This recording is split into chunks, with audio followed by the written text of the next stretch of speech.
Okay.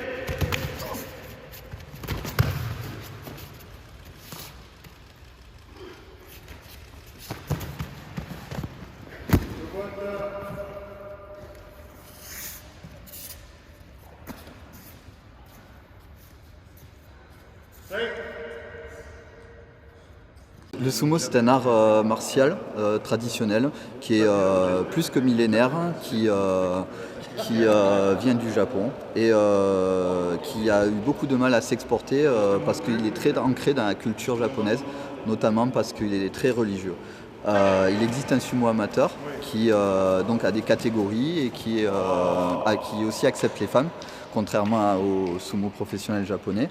Et nous avons en fait décidé à Perpignan et à Paris en fait, de nous fédérer entre nous pour pouvoir participer aux compétitions internationales. Tout le monde est en train de se mettre les mawashi. Donc c'est la ceinture traditionnelle qu'on utilise en combat. Donc le mawashi, vous voyez, c'est donc une bande de tissu très lourde qui est attachée avec un nœud. Voilà.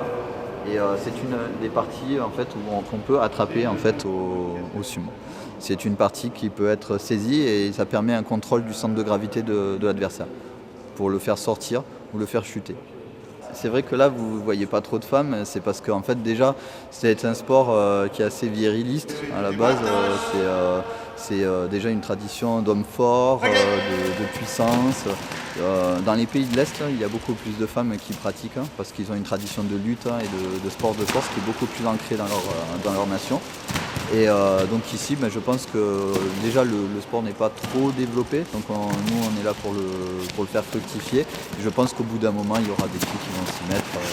C'est pour tout, il y a toutes les catégories, donc il n'y a pas non plus il n'y a pas de tabou sur le corps, au contraire, les femmes qui peuvent être en surpoids ou qui peuvent être minces trouveront leur place dans ce sport.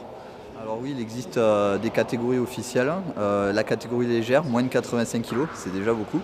La catégorie moyenne, c'est les poids moyens, c'est moins de 100 kg. La catégorie mi-lourd, moins de 115 et les lourds, 115. Autant dire que dès qu'il dépasse 115, quand on est à 115 piles, il vaut mieux descendre parce qu'on a affaire à des hommes qui font souvent plus de 150 kg.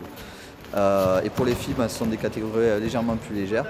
Après, chez les femmes et chez les hommes, j'ai vu que dans certains Open et dans certaines compétitions, on avait fait des sous-catégories de poids, donc moins de 77 kg, moins de 92 kg et voilà, c'est tout, il est moins de 70 kg.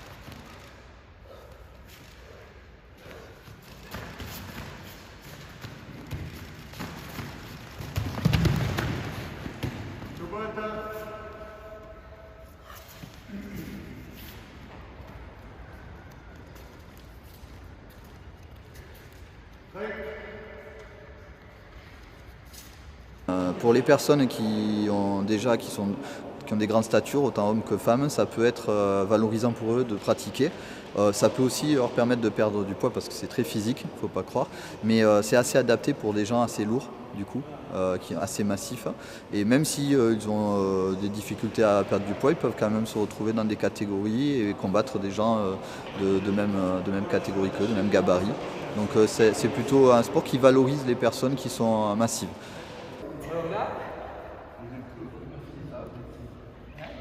Ok. Là, je te prends là, allez, dessous, cherchez dessous.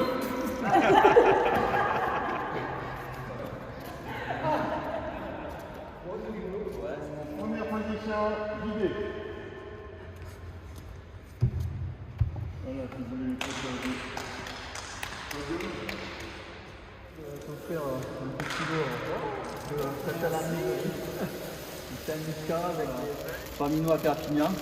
Oui. La même victoire bien. que le premier. Merci. Voilà. Trop bon ça. Ah oui.